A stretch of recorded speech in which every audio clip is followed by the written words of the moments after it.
नमस्कार। दृष्टि GK NCA classes में आपका स्वागत है। दोस्तों, अपनी दृष्टि को हमेशा ही अपने लक्ष्य पे बनाए रखिए, तभी आपको जीवन में लक्ष्य की प्राप्ति होगी। आइए, आज का पहला प्रश्न है, किसी वस्तु के ताप में वृद्धि का अर्थ है कि वस्तु की गतिज ऊर्जा बढ़ गई है, स्थितिज ऊर्जा बढ़ गई है, यांत्रिक ऊर्जा बढ़ गई है, ऊष्मीय ऊर्जा बढ़ गई है। पहला का डी ऑप्शन सही हो जाएगा, ऊष्मीय ऊर्जा बढ़ गई है। अगला प्रश्न पे चलते हैं। वाष्प इंजन में उबलते हुए जल का तापमान किस कारण से उच्च हो सकता है? जल में विलीन पदार्थ होते हैं, बॉयलर के अंदर निम्न दाब होता है, बॉयलर के अंदर उच्च दाब होता है, अग्नि अत्यधिक उच्च तापमान पर होती है। इसका सी ऑप्शन सही हो जाएगा, बॉयलर के अंदर उच्च दाब होता है। आज का अगला प्रश्न है, इनमें से कौन सा ऊष्मा का मात्रक नहीं है? Calorie, kilo calorie, joule, degree Celsius. 3 का डी ऑप्शन सही हो जाएगा, डिग्री सेल्सियस। अगला प्रश्न है, तापयुग्म तापमापी किस सिद्धांत पर आधारित है? सीबेक के प्रभाव पर, जूल के प्रभाव पर, पेल्टियर के प्रभाव पर, इनमें से कोई नहीं। 4 का ए ऑप्शन सही हो जाएगा, सीबेक के प्रभाव पर। आज का अगला प्रश्न है, थर्मोकपल किसके द्वारा बनाया जाता है? 2 अधातु से, 2 सदृश धातु, 2 असदृश धातु, इनमें से कोई नहीं। 5 का सी ऑप्शन सही हो जाएगा, 2 असदृश धातु। अगला प्रश्न है, दिल्ली में जल का क्वथनांक 100 डिग्री सी है, तो मसूरी में जल का तापमान क्या होगा? 100 डिग्री सी, 100 डिग्री सी से कम, 100 डिग्री सी से अधिक, सभी असत्य है। 6 का बी ऑप्शन सही हो जाएगा, 6 डिग्री सी से कम। आज का अगला प्रश्न है, पानी का घनत्व किस ताप पर अधिकतम होता है? 0 डिग्री सी पर, 4 डिग्री सी पर, -4 डिग्री सी पर, 100 डिग्री सी पर। 7 का बी ऑप्शन सही हो जाएगा, 4 डिग्री सी पर।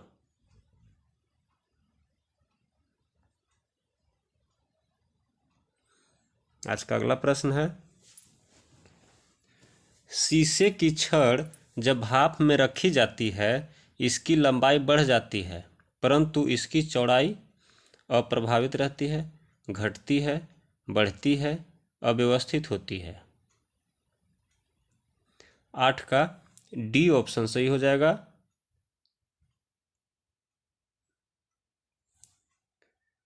अव्यवस्थित होती है। आज का अगला प्रश्न है, अत्यधिक शीत ऋतु में पहाड़ों पर पानी की पाइपलाइन फट जाती है, इसका कारण क्या है? पाइप ठंडक से सिकुड़ जाता है, पाइप में पानी जमने पर सिकुड़ जाता है, पाइप में पानी जमने पर फैल जाता है, पाइप ठंडक पाकर बढ़ जाते हैं। 9 का सी ऑप्शन सही हो जाएगा, पाइप में पानी जमने पर फैल जाता है, जिससे पाइप फट जाता है। ऊष्मा के संचरण की किस विधि में पदार्थ के अणु एक स्थान से दूसरे स्थान तक स्वयं नहीं आ जाते? चालन, संवहन, विकिरण, तीनों। 10 का ए ऑप्शन सही हो जाएगा, चालन।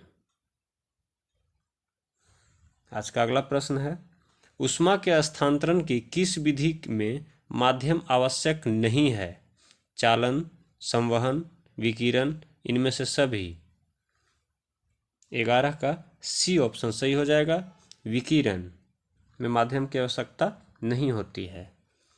अगला प्रश्न है, ठंड के दिनों में लोहे के गुटके और लकड़ी के गुटके को प्रातः काल में छुए तो लोहे का गुटका ज़्यादा ठंडा लगता है, क्योंकि ए लोहे के गुटके का ताप लकड़ी के गुटके से कम होता है, लकड़ी की तुलना में लोहा ऊष्मा का अच्छा चालक है, लकड़ी की तुलना में लोहा ऊष्मा का खराब चालक है, लोहे का गुटका लकड़ी से भारी होता है। 12 का बी ऑप्शन सही हो जाएगा। लकड़ी की तुलना में लोहा ऊष्मा का अच्छा चालक है। आज का अगला प्रश्न है, सूर्य विकिरण का कौन सा भाग सोलर कुकर को गर्म कर देता है? पराबैंगनी किरण, अवरक्त किरण, कॉस्मिक किरण, प्रकाशीय किरण। 13 का बी ऑप्शन सही हो जाएगा, अवरक्त किरण। आज का अगला प्रश्न है, वायुमंडल में आर्द्रता की उपस्थिति एक ऐसे स्टील के गिलास की बाह्य सतह पर जल की बूंदें देखकर सुनिश्चित की जाती है जो भरा हो। गर्म दूध से, गर्म जल से, ठंडे जल से, सामान्य जल से। 14 का सी ऑप्शन सही हो जाएगा, ठंडे जल से। आज का अगला प्रश्न है, थर्मस फ्लास्क में ऊष्मा का क्षय रोका जा सकता है संवहन से, विकिरण से, चालन से, इनमें से सभी। 15 का डी ऑप्शन सही हो जाएगा, इनमें से सभी। अगला प्रश्न है, किसी पदार्थ के एकांक द्रव्यमान का ताप 1 डिग्री सेल्सियस बढ़ाने में लगी ऊष्मा है? विशिष्ट ऊष्मा, ऊष्माधारिता, जल तुल्यांक, गुप्त ऊष्मा। इसका ए ऑप्शन सही हो जाएगा, विशिष्ट ऊष्मा। आज का अगला प्रश्न है, न्यून तापमानों का अनुप्रयोग होता है अंतरिक्ष यात्रा, शल्यक्रम एवं चुंबकीय प्रत्यापन में, शल्यक्रम, चुंबकीय प्रत्यापन एवं दूरमिति। सी ऑप्शन है अंतरिक्ष यात्रा, शल्यक्रम एवं दूरमिति। डी अंतरिक्ष यात्रा, चुंबकीय प्रत्यापन एवं दूरमिति। 17 का ए ऑप्शन सही हो जाएगा, अंतरिक्ष यात्रा, शल्यक्रम एवं चुंबकीय प्रत्यापन। आज का अगला प्रश्न है, द्रव से वाष्प में पदार्थ की अवस्था परिवर्तन को क्या कहते हैं? गलन, वाष्पन, क्वथन, इनमें से कोई नहीं। इसका बी ऑप्शन सही हो जाएगा, वाष्पन। आज का अगला प्रश्न है, ठोस कपूर से कपूर वाष्प बनाने की प्रक्रिया को क्या कहते हैं? वाष्पीकरण, हिमीकरण, पिघलना, ऊर्ध्वपातन। इसका ऑप्शन नंबर डी सही हो जाएगा। आज का अगला प्रश्न है, दोस्तों जो मेरे चैनल पे पहली बार आए हैं कृपया सब्सक्राइब करें, और जो मेरे सब्सक्राइबर हैं वो लाइक करना ना भूलें, और कमेंट करके ज़रूर हमें बताएं कि 30 में आप कितना ला रहे हैं।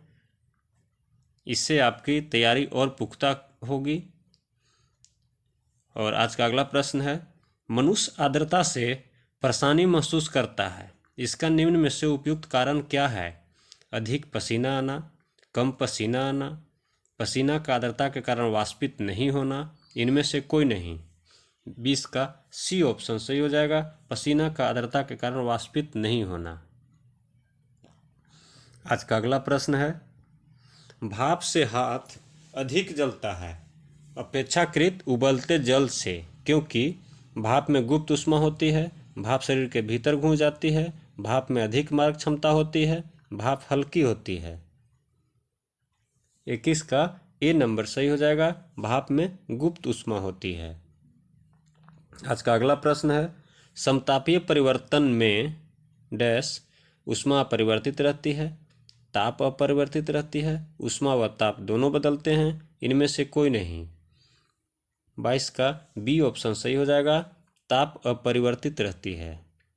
आज का अगला प्रश्न है, कमरे को ठंडा किया जा सकता है पानी के बहने से, संपीड़ित गैस को छोड़ने से, रसोई गैस से, ठोस को पिघलाने से। इसका ऑप्शन बी सही हो जाएगा, संपीड़ित गैस को छोड़ने से। थर्मामीटर में आमतौर पर पारद का प्रयोग किया जाता है क्योंकि इसमें उच्च तरलता होती है, उच्च सघनता होती है, उच्च चालकता होती है, उच्च विशिष्ट ऊष्मा होती है।